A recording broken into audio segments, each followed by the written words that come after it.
সন্ধ্যাবেলায় কিন্তু রেডি হয়ে গেছিলাম, আর দেখো রেডি হয়ে যে যার মতো সেলফি তোলাতুলি শুরু হয়ে গেছিলো। এই দেখো সবাইকে দেখাচ্ছি, এটা হচ্ছে আমার ভাইয়ের বউ, মানে হবে হবু বউ। তো রাত্রিবেলায় যারা গান গাইতে আসবে তাদের জন্য একটু খাওয়া দাওয়ার অ্যারেঞ্জমেন্ট করা হচ্ছে। দেখো এখানে কিন্তু আমাদের আজকে ভগবদ্গীতা পাঠ হচ্ছে, আর নানু কিন্তু বসে পড়েছে খোল বাজাতে। ওর ছোটোবেলার খোলও পারে না, যেটুকু পারে ওনাদের পাশে বসে ওইভাবে বাজাচ্ছে, ধুতি পাঞ্জাবি পরে একেবারে বাবুদের মতো গোসাই। তো এদিকে দেখো আমাদের রান্নাবান্না শুরু হবে, মাসি গ্যাসটা জ্বালিয়ে দিচ্ছে।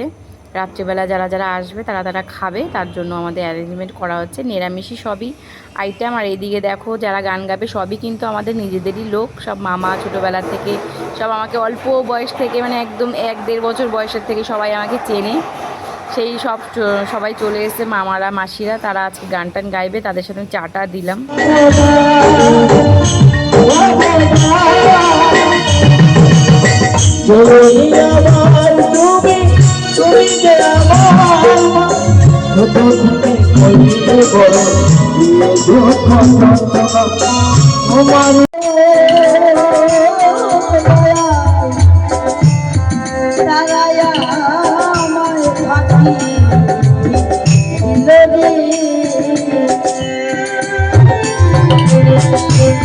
আমার একমাত্র মা বাবা